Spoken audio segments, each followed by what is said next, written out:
Pai, em nome de Jesus, muito obrigado. Obrigado por esse dia precioso. Obrigado pela oportunidade que temos em estar juntos hoje como igreja. Obrigado porque o Senhor me levou há 2 semanas atrás para essa missão, me trouxe de volta, me dando o privilégio de estar hoje em casa, ministrando às ovelhas, aos filhos espirituais que o Senhor nos concedeu cuidar até que o Senhor volte. E nós queremos entregá-los na Tua presença, dizendo, Senhor, que tudo que nós pudemos fazer, nós fizemos para instruí-los e conectá-los contigo, em nome de Jesus, amém, amém, glória a Deus. Nossa visão foi citada no início, mas eu quero citar novamente, para que fique claro para você, que essa igreja que você está hoje, que você está conectado hoje, você que se tornou membro hoje, a Logos existe para conectar cada pessoa com uma experiência profunda no Espírito Santo. E o nosso objetivo nisso é poder ajudar você a se tornar um discípulo de Jesus, no seu caráter, na sua identidade e na sua missão. E sabe uma forma que a gente faz isso? É vivendo igreja, vivendo família. Inclusive, essa semana inteira nós estivemos trabalhando um valor chamado unidade. E esse valor chamado unidade é um valor poderoso. As crianças estão saindo, podem levar elas lá. Esse valor unidade é um valor poderoso, porque é quando a igreja está unida que o inferno treme e o inferno se sente ameaçado. A unidade começa na nossa casa e a unidade se estende para a nossa igreja. Estar unido não quer dizer concordar com tudo. Estar unido é estar apegado a um propósito, e nós temos um propósito diante de Deus. Por isso eu quero inclusive aproveitar esse momento. Algumas pessoas me procuraram no início, porque vocês são novos e talvez estão aprendendo como que é a igreja, e perguntaram: pastor, quando que é o momento de levar a oferta? Esse momento vai ser exatamente agora, porque nós vamos fazer isso em unidade. Nós vamos fazer isso porque acreditamos que o corpo de Cristo é o lugar onde nós podemos construir algo novo. E nós temos falado sobre generosidade e sobre fidelidade. E sabe o privilégio que nós temos? É de sermos participantes do reino de Deus, através dos recursos que Ele tem nos dado. Por isso eu quero declarar para você 2 grandes verdades. Primeira grande verdade é: Deus tem sido bom com você, sim ou não? Deus tem sido bom com a sua casa, Deus tem sido bom com a sua família, Deus tem sido bom com a sua jornada, e por causa dessa bondade, nós podemos responder ao Senhor. Como nós podemos responder ao Senhor? Dizendo: Senhor, os meus recursos também estão à tua disposição. Essa é a primeira verdade. A segunda verdade que eu quero declarar sobre você é: os seus recursos são sementes. Os seus recursos são sementes. Que tipo de sementes são os seus recursos? Sementes que quando você planta hoje, você vai colher no reino. Às vezes você vai semear uma oferta ou uma fidelidade aqui, e você vai estar colhendo na vida dos seus filhos, na sua saúde, em portas abertas que virão aí à frente na sua jornada. Por isso eu quero convidar você agora a ficar de pé junto comigo. Todos vamos ficar de pé agora. Vai ser liberada uma canção ali. Você pode acessar diretamente aqui, o nosso Pix através do QR Code. Há um envelope aí na sua cadeira. Por favor, você pode colocar a sua oferta aí, ou simplesmente pegar o código QR Code e fazer um Pix, e você pode trazer aqui. Eu quero convidar você a fazer esse ato, e você pode na nossa igreja fazer isso durante o louvor, durante a palavra e até o final do culto, mas agora a gente vai fazer juntos. Então sai do seu lugar com alegria, com entusiasmo, e traz a sua oferta e os seus dízimos ao Senhor. Vamos lá. Pode liberar uma música aí por enquanto, porque aí você descansa também, eles vão liberar ali. Ok, enquanto você vai trazendo, não tenha vergonha, porque eu quero orar especificamente por isso. Quero orar especificamente por você nessa manhã. Senhor, sobre a Tua palavra nós estamos de pé hoje, dizendo que o Senhor tem sido fiel para com o Teu povo, e o Senhor é fiel com aqueles que caminham contigo em aliança. Obrigado, porque aqui nós temos homens e mulheres de aliança. homens e mulheres que acreditam no Senhor e que são investidores do teu reino, e por isso eu quero abençoá-los nessa manhã. Eu quero declarar que a tua mão e a tua graça estará sobre eles, em nome de Jesus. Pessoas que chegaram aqui precisando de uma porta aberta, haverá uma porta aberta. Pessoas que chegaram aqui precisando de um milagre, haverá um milagre, em nome de Jesus, amém? Glória a Deus. Dê um aplauso ao Senhor e pode sentar. Aleluia, aleluia. Eu quero te fazer um pedido especial. Eu quero te fazer um pedido para que você se concentre.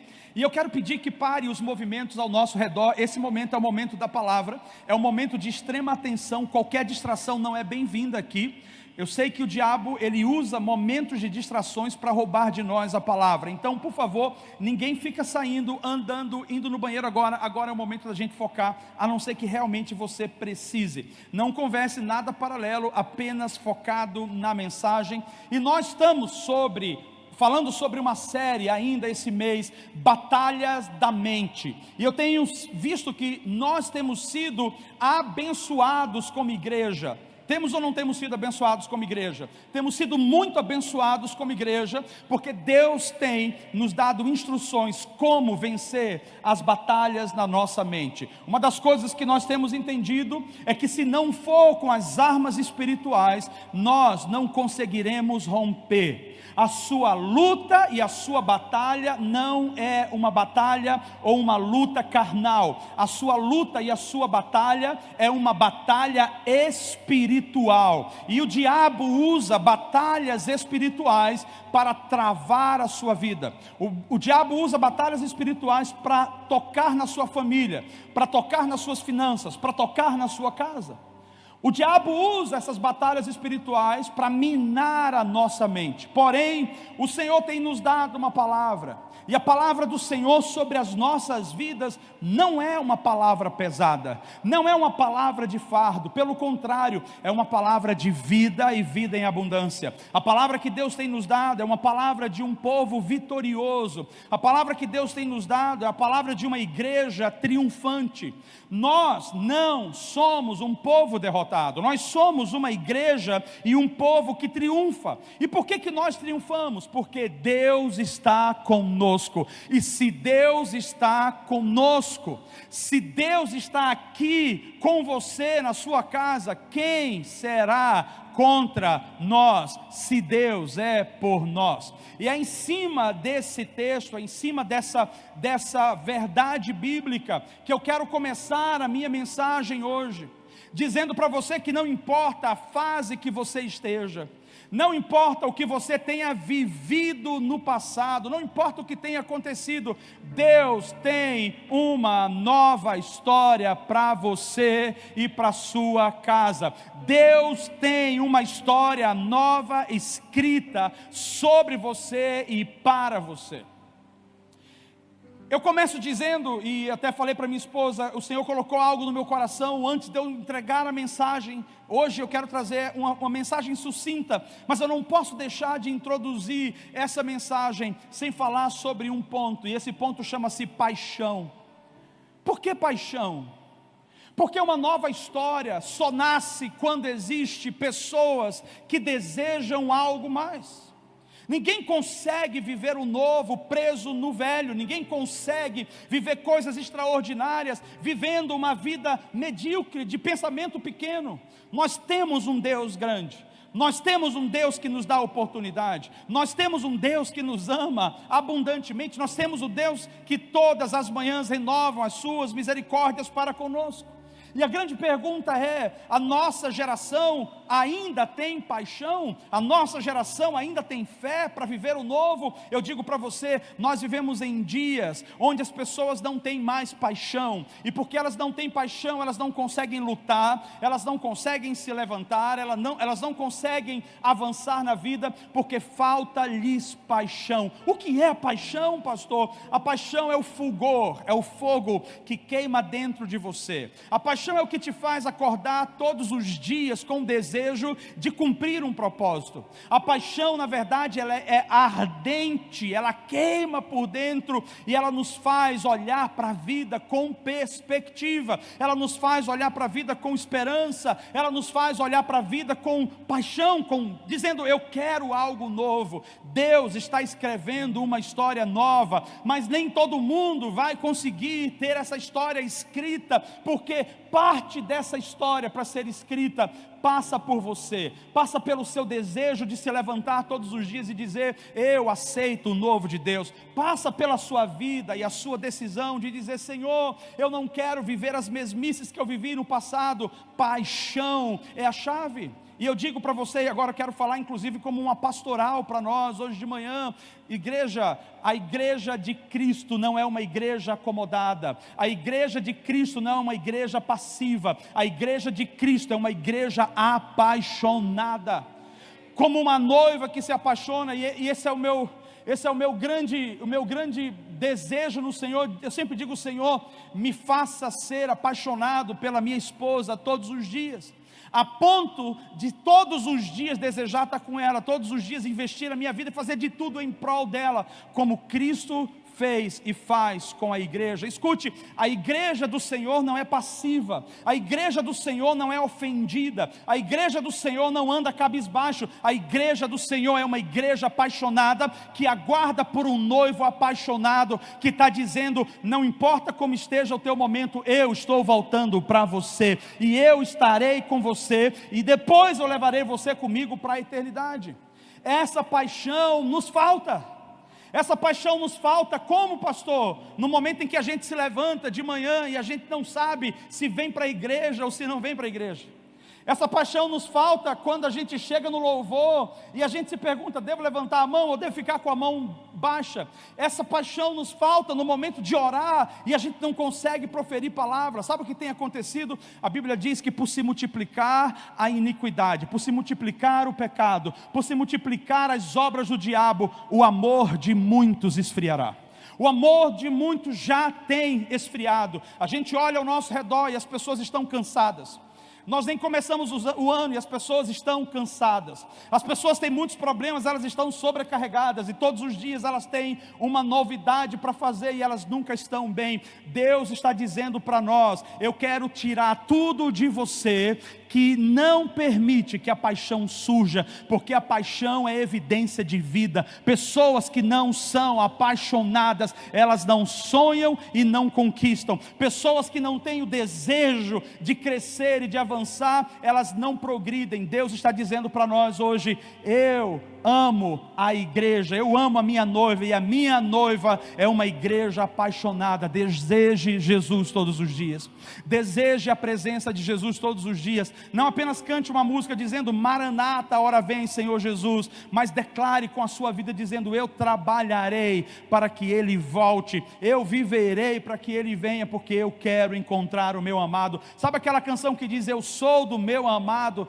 e o meu amado é meu? Começa a cantar, começa a declarar, começa a suspirar de amor por Deus. Deus deseja escrever uma nova história. E pastoralmente, antes de trazer essa reflexão da mensagem, eu quero trazer uma mensagem para nós, igreja Logos, noiva do Senhor, aqui nessa cidade. Nós precisamos pedir ao Senhor um batismo fresco de amor por Ele. Nós precisamos pedir: Senhor, nos avive. Senhor, avive o nosso coração. Eu estive agora no país de Gales, e o país de Gales é onde nós tivemos um grande mover de avivamento.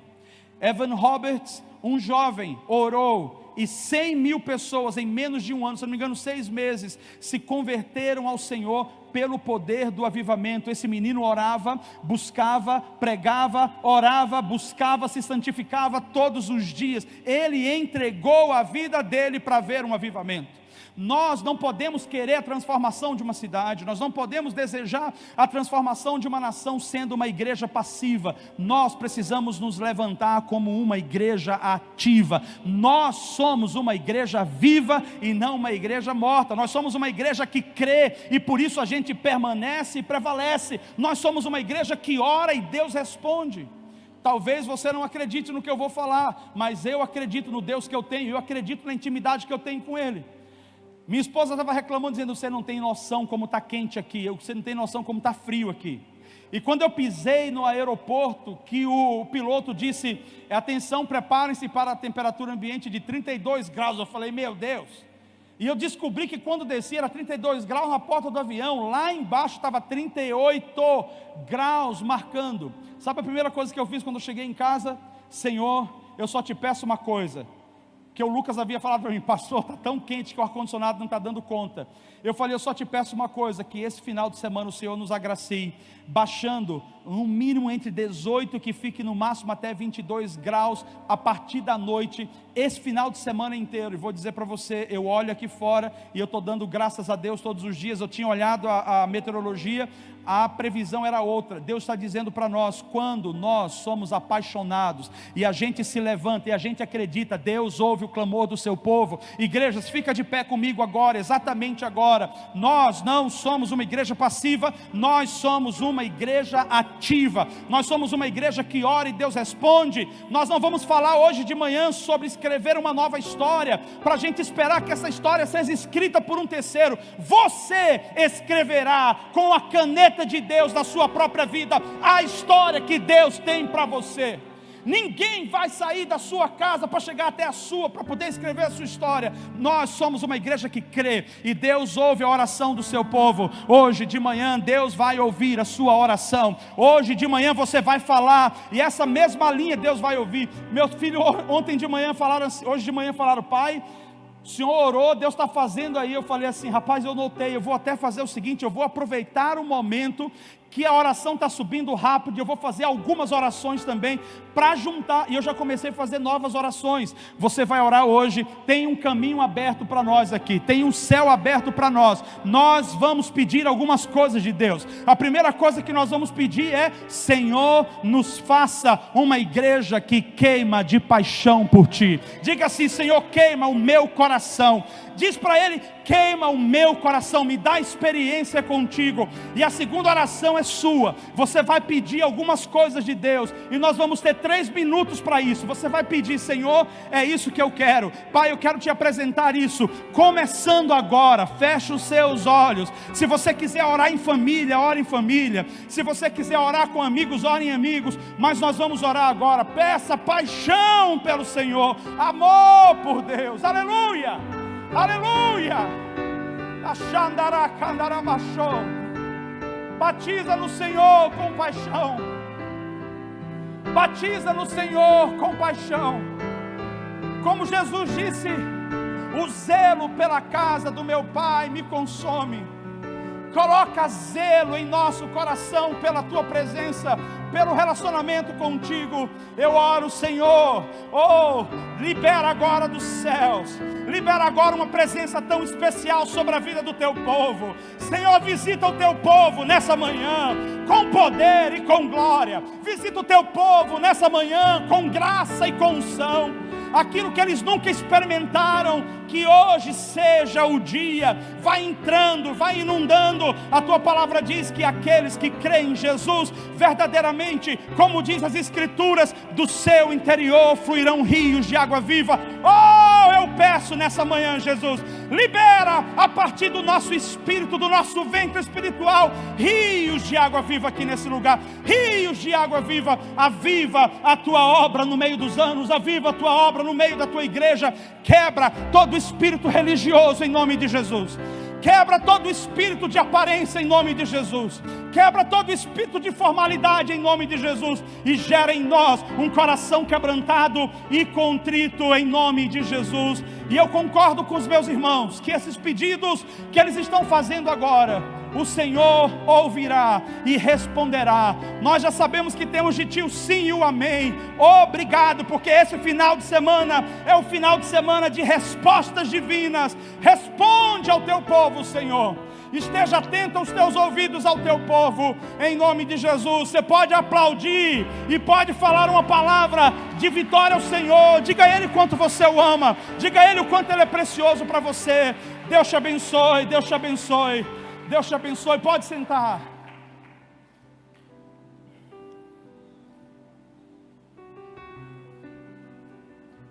A breve reflexão que eu tenho para você hoje de manhã é sobre um homem que teve a sua história mudada. O nome desse homem é Jacó.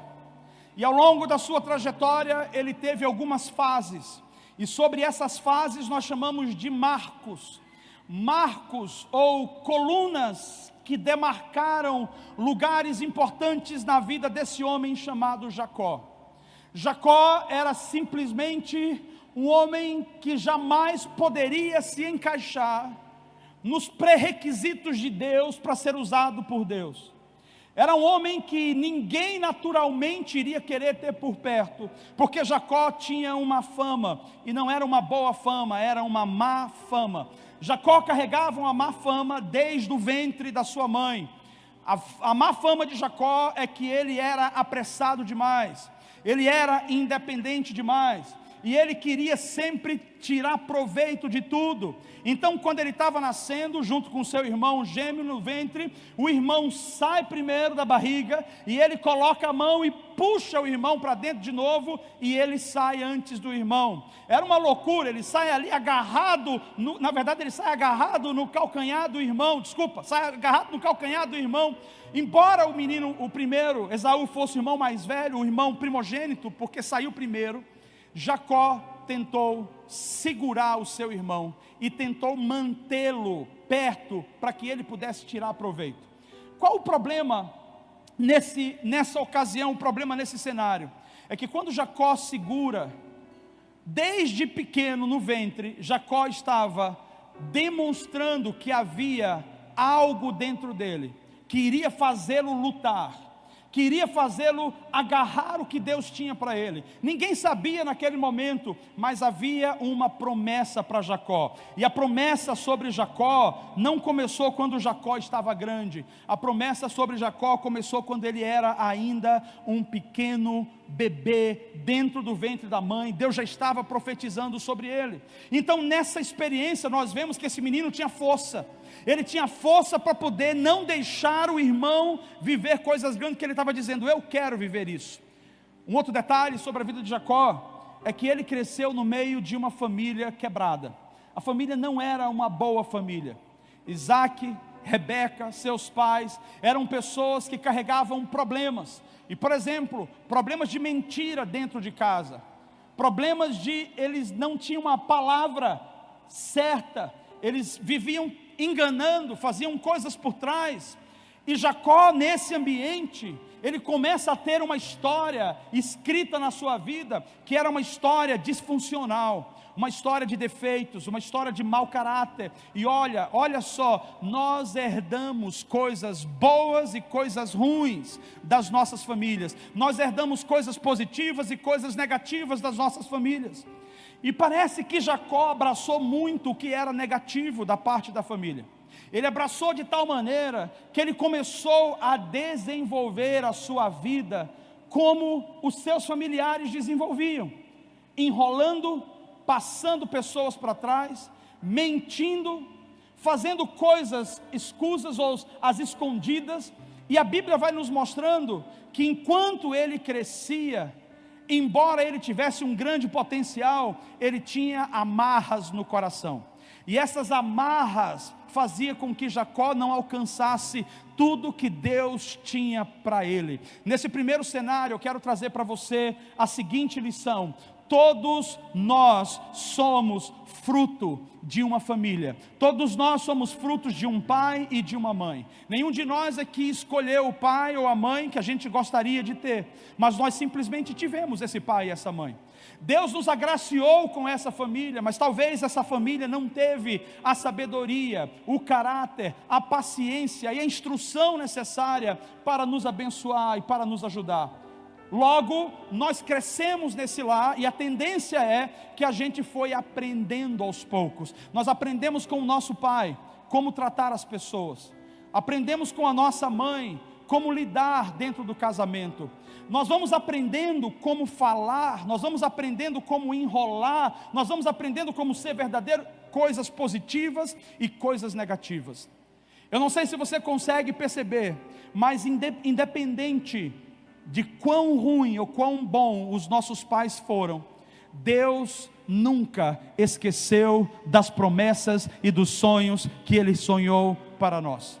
Independente do que o seu pai ou a sua mãe fez com você, Deus nunca deixou de lado as promessas que Ele tem para você e para a sua descendência.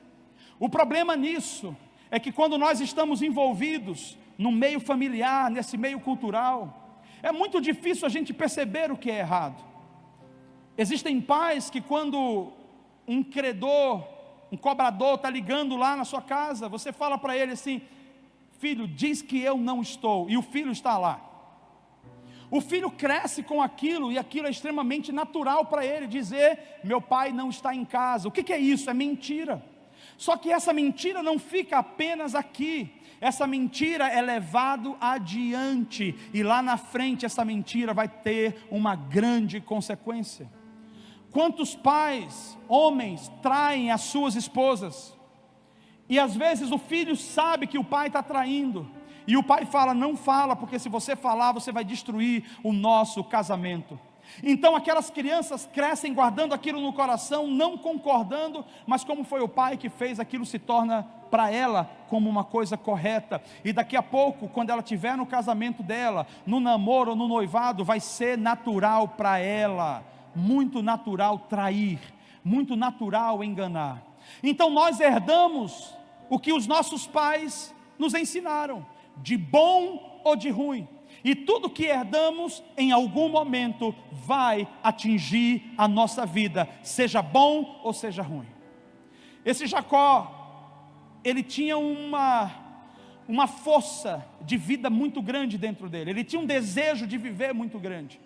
E o problema não era esse desejo pela vida, o problema não era alcançar coisas maiores. O problema de Jacó é que ele aprendeu com a mãe que vale a pena fazer qualquer coisa, vale a pena fazer qualquer coisa para alcançar aquilo que eu acredito que eu quero. Como que isso aconteceu na vida de Jacó? Esse jovem, simplesmente num dado momento, ele sabia qual era o valor da bênção da primogenitura. O pai dele estava ficando velho. Então naquela cultura, quando o pai ficava velho, o pai chamava o filho mais velho e liberava a bênção sobre o filho. Quando o pai liberava a bênção, aquilo que o pai declarava, o filho herdava. Então a bênção era extremamente importante. Veja, no contexto judaico, a bênção na verdade era uma chave que o filho mais velho recebia para herdar tudo que era do pai e administrar isso para a família. Só que Jacó não era o primogênito era Esaú. E a mãe de Jacó disse: olha, o teu irmão, ele é o primogênito, o teu pai já está para morrer.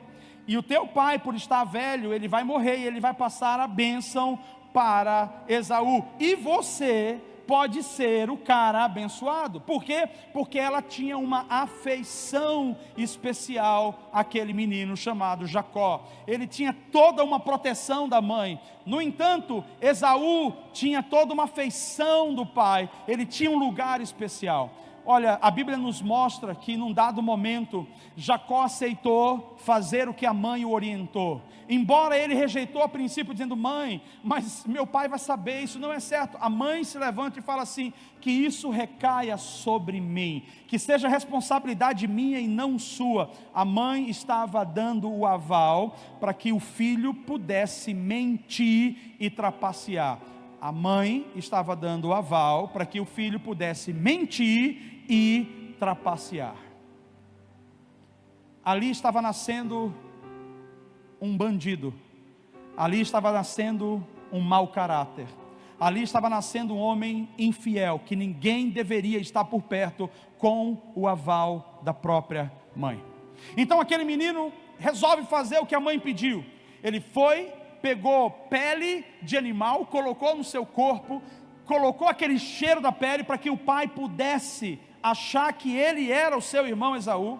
E aí ele chega diante do pai na hora da bênção, e ele fala: pai, eu estou aqui, mas não é o meu filho, não é o meu filho, esse é o meu filho Esaú?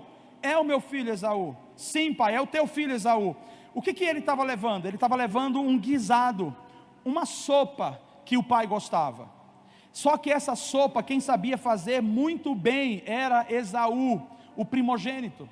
E um determinado dia, esse menino não estava, talvez bem, estava cansado, estava com fome. E Jacó chega com Esaú e faz uma troca, dizendo: você está com fome, eu te dou comida, um prato de lentilha que você gosta muito, e você me dá o seu direito de primogenitura.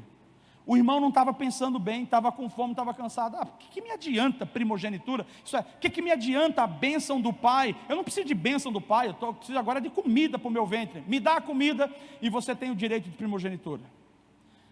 Quero mostrar para você uma coisa.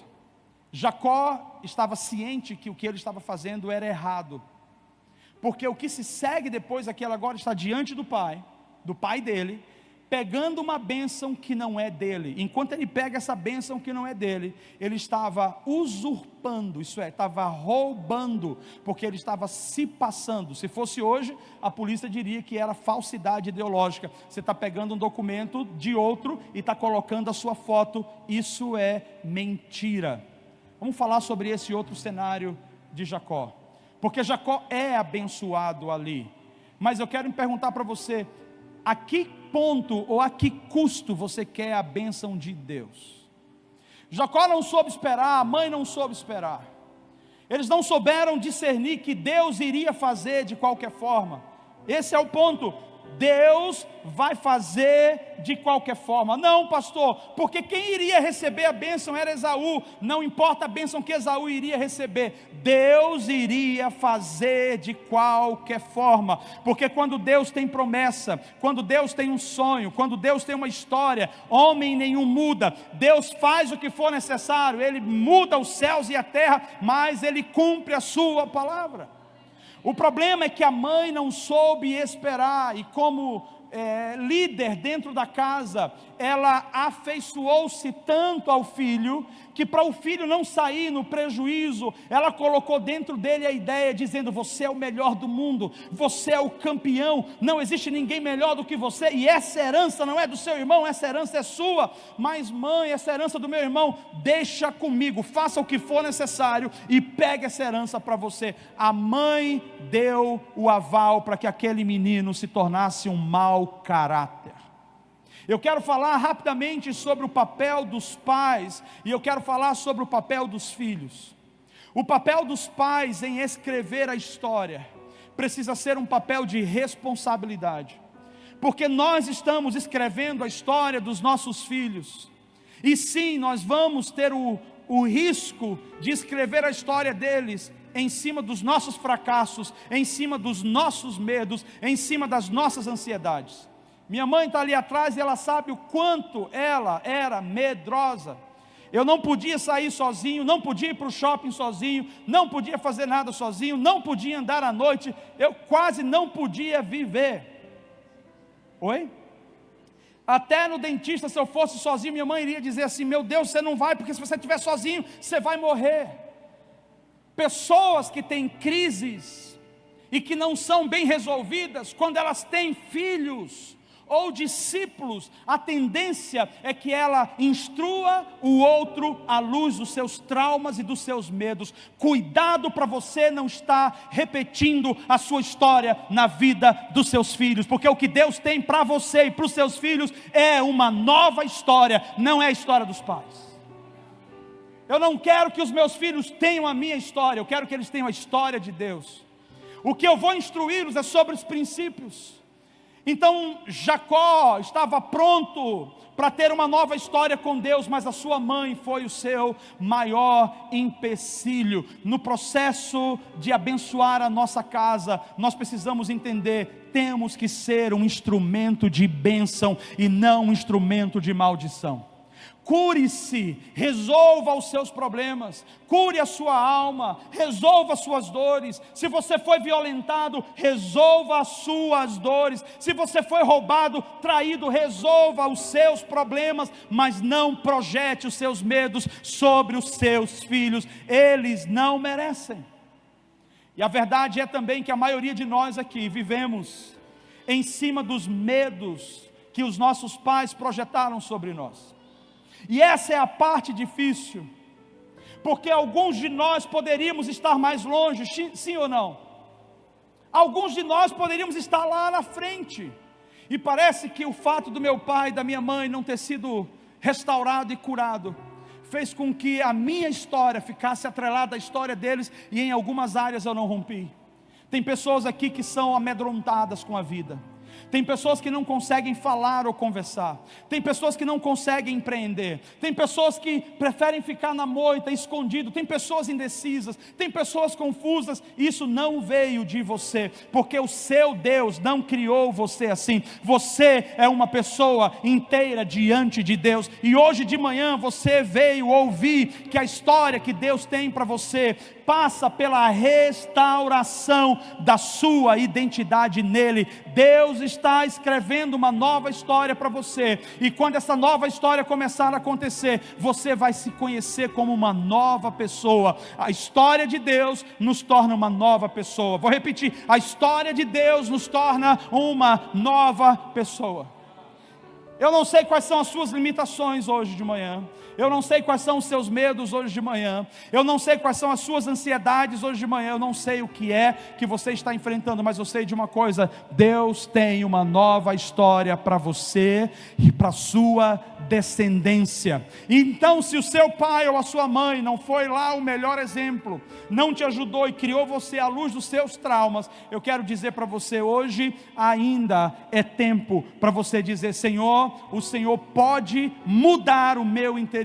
O Senhor pode acessar a minha mente e substituir essas mentiras, substituir, Senhor, tirar esses medos e colocar o teu dom de coragem. Sabe por quê? Porque a Bíblia diz que Deus não nos deu um espírito de covardia. Vou repetir: Deus não nos deu um espírito de covardia, não nos deu um espírito de medo. Deus nos deu um espírito de coragem e de ousadia e de moderação. Esse é você. Você não nasceu para viver com medo. Você não nasceu para viver ansioso. Você não nasceu para ter receio. Você nasceu com ousadia e com coragem. E hoje o Senhor está dizendo: você vai se levantar nessa manhã dessa igreja com ousadia e com coragem, para enfrentar o que você precisa enfrentar e para romper o que você precisa romper, porque Deus deu a você um espírito de ousadia, de coragem e de uma mente sóbria. O outro ponto relacionado a esse contexto é que essa mãe, ela torna-se corresponsável pelo que vai acontecer no futuro, porque agora Jacó recebe a bênção, em seguida o irmão vem e o pai fala: filho, eu achei que era você. Ele: pai, mas o meu irmão não parece comigo. Ele me enganou, filho, e ele fugiu. A mãe deu o caminho para o filho fugir. A mãe disse: foge, Jacó, que eu seguro a onda aqui. E Esaú começou a criar ódio, e um ódio ferrenho contra o irmão. Mais um parênteses que eu quero trazer para você: quando os pais têm filhos prediletos e filhos favoritos, eles destroem a unidade dentro do lar. Talvez você cresceu num ambiente onde sua mãe e o seu pai gostou mais de você, em detrimento aos outros irmãos. Isso é um grande problema. Um problema para quem é protegido e um problema para quem se sente rejeitado. Em ambos os pontos existem rupturas dentro do coração. Não é um ambiente leal, não é um ambiente de segurança, é um ambiente instável, é um ambiente inseguro. Deus está dizendo para nós hoje a importância de nós que somos pais não tratarmos filhos com acepção.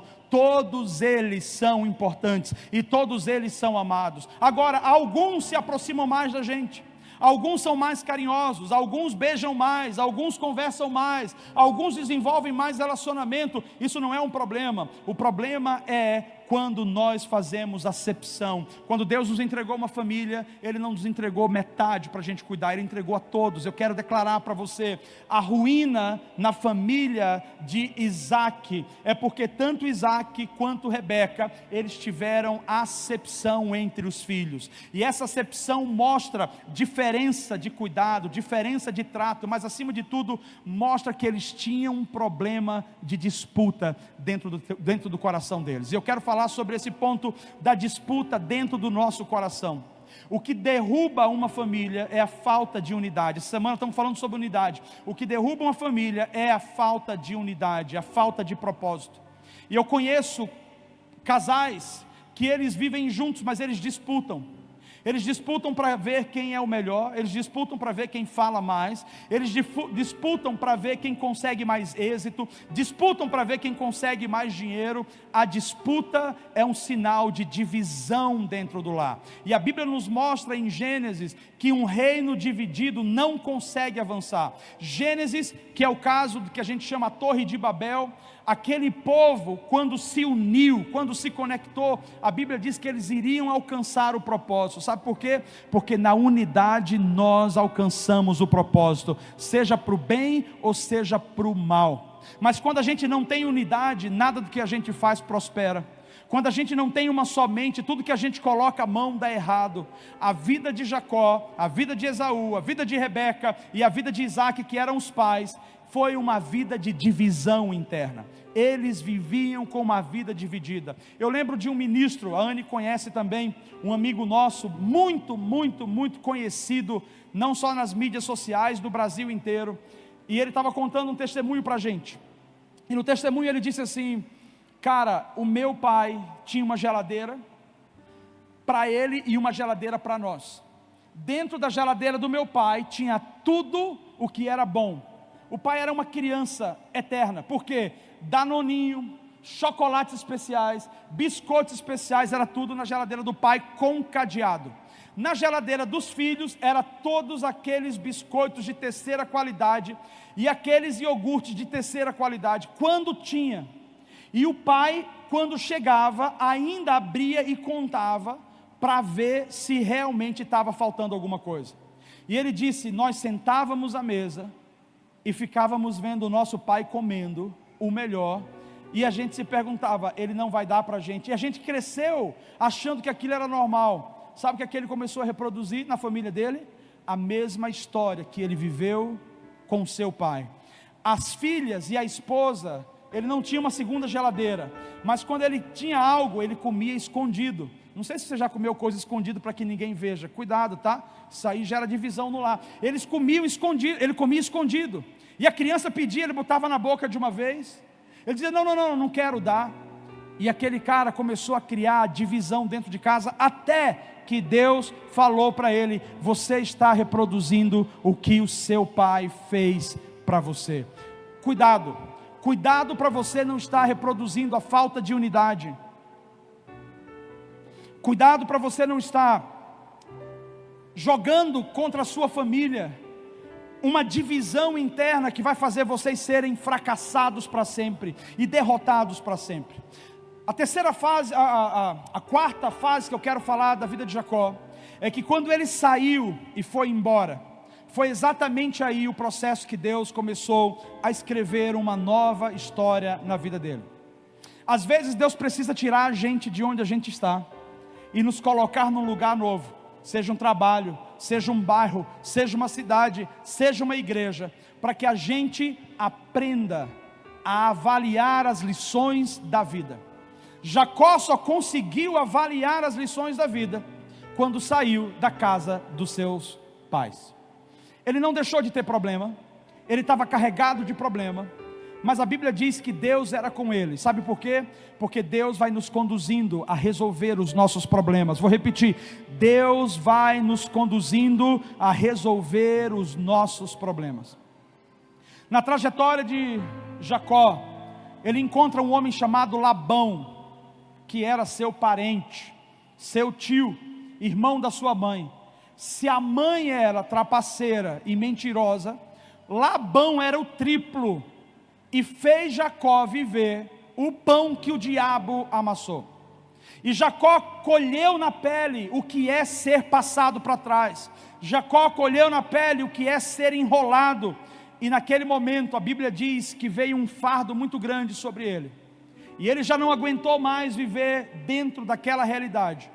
E o Senhor disse: sai desse lugar e volta para a tua casa. Eu estou tentando acelerar a história para você entender o seguinte: Deus vai te levar para fora, e depois Deus vai te fazer ter contato novamente. Deus vai te desconectar e depois Deus vai te reconectar. A desconexão é o processo que Deus faz para você cortar o cordão umbilical. Se você não cortar esse cordão umbilical, pode ser que as palavras que você ouvia lá atrás continuem regendo você.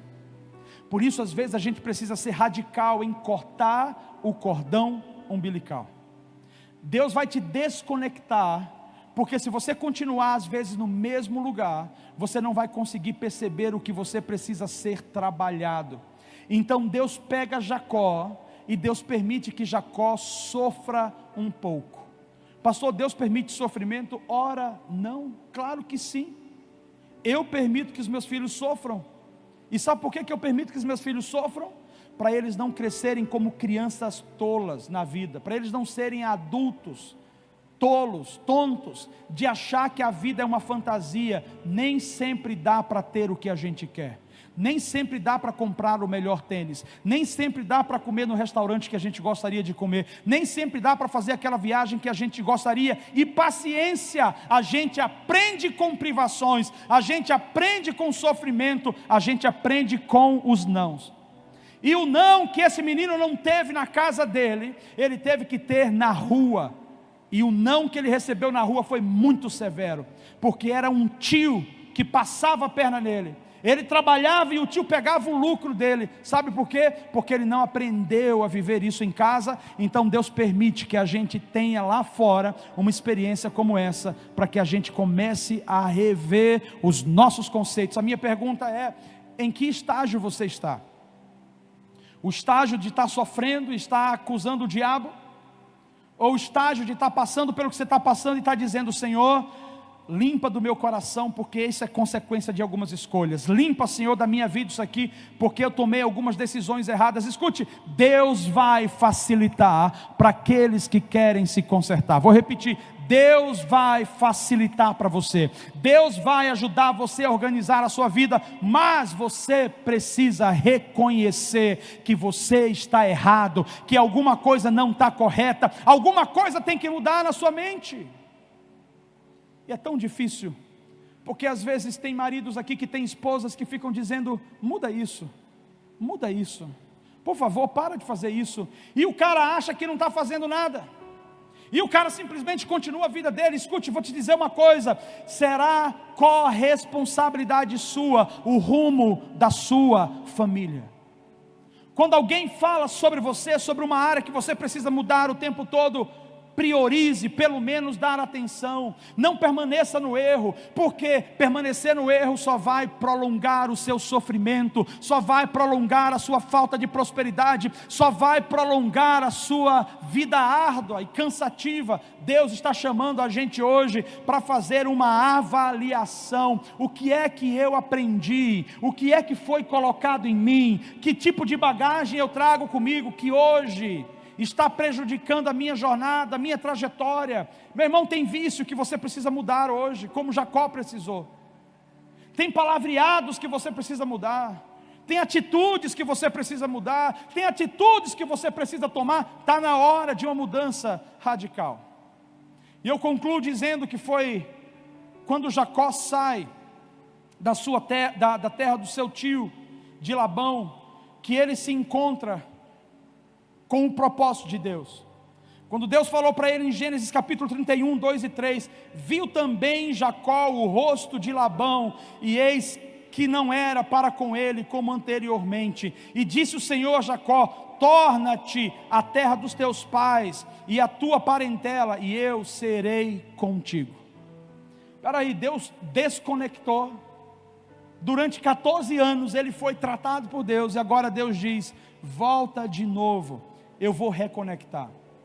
Jacó não voltou para viver naquela terra novamente, ele voltou para refazer as alianças, ele voltou para refazer as promessas erradas que ele tinha feito. Ele mudou. Deus trouxe você a esse ponto que você está, para refazer a sua aliança com Deus. Deus está trazendo você a esse ponto para dizer para você: eu tenho algo novo, e algo novo começa nos fundamentos antigos. Algo novo começa nos fundamentos antigos. O que é que eu quero dizer com isso? Ele tinha que voltar e honrar. Honrar quem? honrar o pai dele, mas o pai dele estava morto, mas o pai dele estava sendo representado pelo irmão. Talvez onde você está voltando hoje, onde Deus está te levando, você não vai encontrar as coisas como eram antigamente, mas Deus está dizendo, alguém ficou no lugar, representando quem você precisa consertar. Conserte os seus problemas, para que a sua história seja uma história nova. Esteja aberto para que Deus mostre para você o caminho de ser transformado. E foi nesse processo que Deus lutou com Jacó. E na luta com Jacó, uma noite inteira, Deus marcou Jacó na coxa. E Deus marcando através daquele anjo, na luta que teve, a coxa de Jacó ficou mancando. Sabe o que significa isso? Deus estava dizendo para ele, a sua vida, a sua mobilidade está marcado pelo meu toque, pela minha cicatriz. O que é que significa? Todo o próximo passo que você dá, você vai ter a convicção de que houve cura. E aquilo vai te lembrar que você não quer mais viver a história passada, você não quer mais a história negativa da sua família, você quer uma história nova. Então a cicatriz em nós não é um problema, a cicatriz é um memorial. E hoje eu quero orar por você. Orar e declarar sobre a sua vida, que Deus está levantando um memorial novo, de uma nova história. Eu tenho certeza que esse final de semana é um final de semana profético sobre a sua vida. Algumas pessoas estão aqui dizendo, Senhor, eu preciso de fato de que o Senhor mude o meu caráter. Se você veio hoje aqui e você sabe que tem problemas no seu caráter, você sabe que tem áreas que você não está bem e que você precisa estar bem, eu não sei quem é você, não sei sobre o seu título, não sei sobre a sua história, mas eu sei que Deus está te vendo, e eu vou começar a pedir, você que está dizendo, Senhor, há algo em mim que precisa ser mudado, e eu quero que o Senhor toque e me mude de dentro para fora. Se você está aqui e está dizendo, Senhor, tem coisas na minha mente, batalhas que não são minhas, são batalhas dos meus pais, são batalhas dos meus avós, parece que eu trago isso comigo hoje. Você está dizendo, eu quero uma história nova. Ninguém vai escrever por você essa história. Deus vai levar você por um processo, onde você vai reescrever a sua história. E eu vou começar a pedir, se você se identificou com essa palavra, e você sabe que você precisa ser tocado por Deus, hoje, limpo, talvez seja um problema de caráter, talvez seja um medo, uma ansiedade, talvez seja um vício, eu não sei o que é. Vou pedir para você ficar de pé, aonde você está, debaixo da convicção de Deus. Você vai ficar de pé, se você acredita, Senhor, essa pessoa sou eu, e eu estou disposto a que o Senhor me toque, eu quero uma mudança. Deus te abençoe, Deus te abençoe, Deus te abençoe. Eu creio que o Senhor hoje de manhã, e eu vou ser ousado no que eu vou dizer, não vou orar se você não precisa, eu vou orar para você que precisa, porque só as pessoas que reconhecem que são carentes de Deus, elas não têm medo e não guardam a sua reputação, elas fazem o que for necessário, para que elas recebam a mudança que elas precisam. Deus hoje está desconectando você da velha história, está começando a escrever uma nova história da sua vida. Feche os seus olhos, comece a se apresentar ao Senhor, coloque o seu coração nele. Eu quero orar por você. Pai, em nome de Jesus, o Senhor me pediu para que hoje de manhã eu pudesse gerar rupturas aqui, rupturas de ciclos malditos na vida de pessoas. Quantos Jacós nós temos aqui dentro hoje? Quantos Jacós nós temos aqui dentro hoje? Homens que lutam contra um ímpeto interno e eles não conseguem se ver livres. Homens que estão aqui dizendo, eu sei que não é certo, mas eu não consigo abandonar. Rupturas com o mal, rupturas com o velho, rupturas com o que é negativo. Em nome de Jesus, eu profetizo sobre você. Você não precisa adiantar em nada, você não precisa correr o que Deus não está mandando, você só precisa se posicionar, e o seu posicionamento é agora. Deus, em nome de Jesus eu te peço, toca essa pessoa que está de pé, toca essa pessoa que está dizendo: eu preciso do teu toque. Essa pessoa que precisa de uma libertação, essa pessoa que precisa, Senhor, de uma intervenção sobrenatural, essa pessoa que precisa de uma visitação, em nome de Jesus. Todo vício que você herdou lá de trás seja quebrado na sua vida agora, seja ele na área material, lidando com coisas materiais, na área emocional ou na área espiritual. Todo vício seja quebrado da sua vida, em nome de Jesus. Pai, eu oro que esse coração seja aberto para Ti. Eu oro que haja agora uma abertura do coração dessa pessoa para contigo, ó Deus. Eu oro que o Senhor traga visitação. Escute, Deus vai marcar a vida de pessoas hoje de manhã.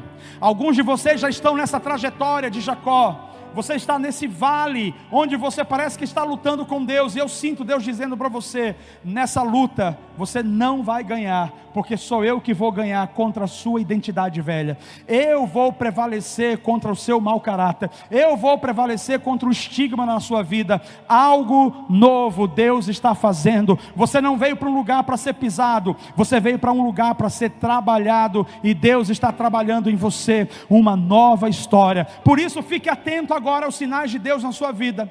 Sinais de Deus estão sendo liberados, e essa semana você vai começar a encontrar pessoas que você deve encontrar. Resolva os seus problemas. Essa semana, ou a partir dessa semana, você vai encontrar pessoas que você precisa honrar. Resolva as suas questões, porque Deus está dizendo: para o novo que eu tenho para você, para a nova história que eu tenho para você, você precisa esquecer, apagar e rejeitar a história velha. Algo novo se faz nesse dia, e eu quero abençoar você, igreja, em nome de Jesus, com vida e plenitude, hoje e sempre, amém. Você pode dizer: eu recebo em nome de Jesus? Aleluia. Escute, vocês vão ter encontros. Não, pode ficar de pé, a gente já está terminando. Vocês vão ter encontros que vocês não imaginavam ter.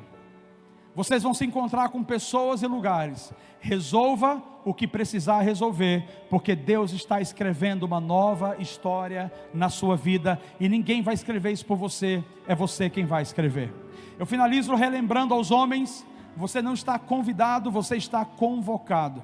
Esse ano nós queremos fortalecer o movimento de homens na igreja, queremos fortalecer o movimento das mulheres na igreja, e queremos fortalecer o movimento das famílias na igreja.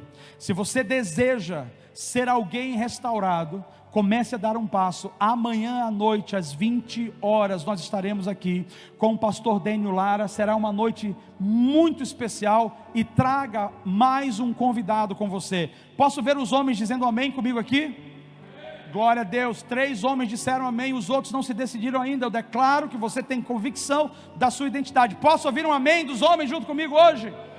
Beleza, melhorou um pouquinho mais. Marcelo, está meio fraco aqui o celular, eu não ouvi quase homem falar aqui, mas enfim, de qualquer maneira, nós estaremos amanhã reunidos às 20 horas aqui na igreja, tá bom? Coloque a sua mão na posição de receber, e eu quero abençoar a sua vida. Que o Senhor te guarde, que o Senhor te abençoe, que Ele multiplique sobre você a unção, que nunca te falte a esperança, nunca te falte a fé, mas acima de tudo, que o Senhor te dê experiências essa semana, que você possa se apaixonar mais por Ele e conhecê-lo ainda mais. Uma semana de vitória, uma semana de vida abundante. Que Deus te abençoe. Até as próximas programações. Vai com Deus. Tchau, tchau, tchau.